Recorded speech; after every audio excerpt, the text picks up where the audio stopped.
नमस्कार। इस वक्त मेरे साथ फोन लाइन पर कांग्रेस के कदावर नेता अमीन खान हैं। हम उनसे बात करेंगे। अमीन खान साहब नमस्कार। हाँ। ये अमीन साहब, आपको मेरी आवाज आ रही है? हाँ, आवाज आ रही है जी, बस मैं आपसे यही जानना चाह रहा था कि कल आपकी बाड़मेर लोकसभा से जो कांग्रेस के जो प्रत्याशी हैं वो मिलने आपके गांव आए थे, तो आपकी और उनकी जो मुलाकात हुई, उस मुलाकात में क्या बात हुई? मुलाकात में उन्होंने तो मेरे से कहा कि भाई आप कांग्रेस उम्मीदवार को वोट दो। जी उन्होंने ये बात मेरे को 8-10 ग्रुप आए जाटों के। जी मैंने कहा कि भाई जिला बाड़मेर में जाटों ने कांग्रेस को कमजोर कर रखी है, जी क्योंकि ये एक जाति के अलावा किसी को कांग्रेसी मानते नहीं है। जी मैं खुद जाटों से 2 बार 98% वोट नहीं ले सका। जी 98% जाटों ने 2 चुनावों में लगातार मेरे खिलाफ वोट डाले।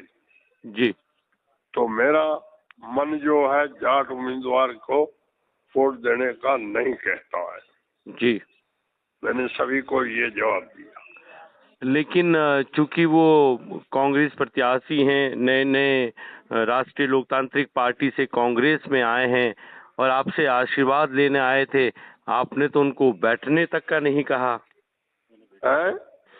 सुना है कि वो जब आपके पास आए थे समर्थन मांगने, कांग्रेस के प्रत्याशी, तो आपने तो उनको बैठने तक को नहीं कहा। भाई सवाल ये है जी कि जो हमारे से नफरत करते हैं जी और हमारी अल्पसंख्यक जाति का आज बाड़मेर जिले में पुराने जिले के हिसाब से 37 तहसीलें हैं, 17 तहसीलें हैं, जी 21 पंचायत समिति है। जी इसमें आज तक एक चपरासी कहीं मुसलमान नहीं लगा है। जी ऑफिसर तो दूर रहे। जी तो मुसलमानों के खिलाफ असहयोग कोई करेंगे, उनका हम साथ नहीं दे सकते। तो सीधा सीधा ये आपकी कांग्रेस से बगावत नहीं होगी? अब बगावत होगी।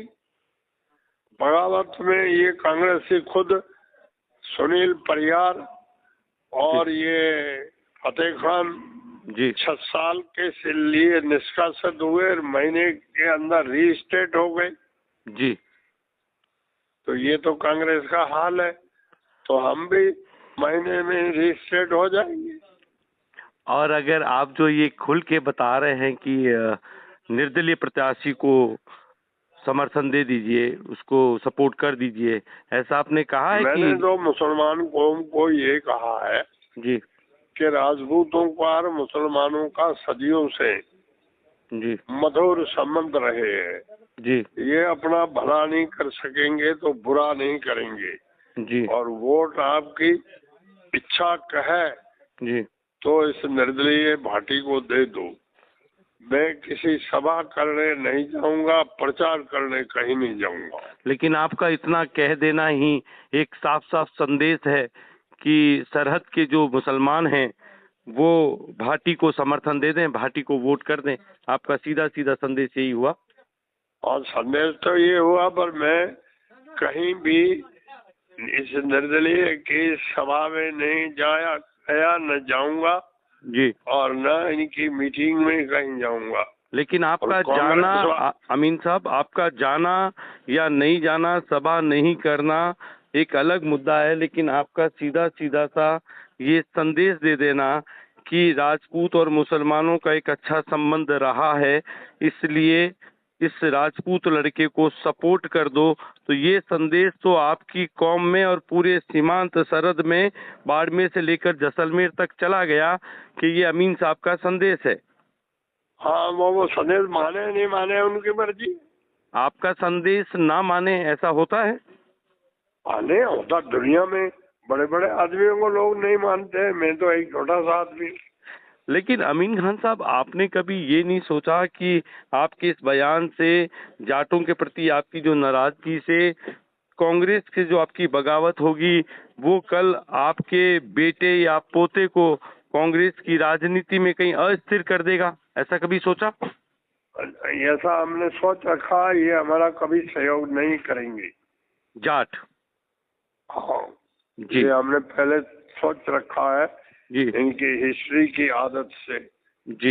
इनसे हम कोई सहयोग नहीं मांगेंगे। लेकिन अगर आप ये बता रहे हैं कि आपको ये तो विश्वास है कि अगर आपने कांग्रेस से बगावत की है तो जिस तरह से सुनील परियार और फतेह मोहम्मद को कांग्रेस ने वापस राजनीति में ले लिया, कांग्रेस की धारा में जोड़ लिया, तो आपको भी लगता है कि अगर आपकी 2024 लोकसभा में जो बगावत होगी उस बगावत में एक महीना बाद में आपको भी वापस कांग्रेस ले लेगी? कहाँ जाएगी कांग्रेस? ये तो कोई दम नहीं है और न इस बात का डर है जी। तो कभी थैंक यू। पोते अमीन साहब एक मेरा सवाल और है। एक सवाल और है। मेरा सवाल ये है कि अगर आपने जो ये बयान दे दिया उसके बाद में आपको नहीं लगता कि जाट जो कम्युनिटी है अब वो एक हो जाएंगी कि अब हमें मुसलमान तो वोट दे नहीं रहे, तो मुसलमान वोट नहीं दे रहे हैं इसलिए कांग्रेस के उम्मीदवार के लिए दिक्कत होगी, तो क्यों ना कांग्रेस और बीजेपी के दोनों जाट मिलकर एक जो जीत रहा है उसकी तरफ हो जाओ और बीजेपी को वोट कर दो, क्योंकि कांग्रेस का प्रत्याशी तो जीतेगा नहीं, क्योंकि अल्पसंख्यक यानी अमीन साहब नाराज हैं, तो कांग्रेस का जीतना तो बड़ा मुश्किल होगा। तो सारे जाट मिल जाओ सत्ता में, चूंकि फिर भाजपा आएगी, प्रदेश में भाजपा की सरकार है, तो क्यों ना हम सब मिल जाएं और बीजेपी को बाड़मेर से जिता दे। ये तो लोगों की मर्जी है, चाहे जैसा कर सकते हैं जी। उसमें अपन किसी को मना थोड़ी कर सकेंगे। जी नहीं, मैं तो कह रहा हूँ ऐसा हो सकता है ना, जाट सब एक हो जाए आपके इस बयान के बाद। अरे भाई ये सब एक हो जाएंगे तो दूसरे भी सब एक हो जाएंगे, ये आप समझते नहीं हो क्या? आज मैं मुसलमान जाति को एकता में करने का जी कोशिश करूंगा जी, तो मेरे सामने दूसरी जातियां वो एकता का बात नहीं करेंगे क्या? बिल्कुल करेंगी।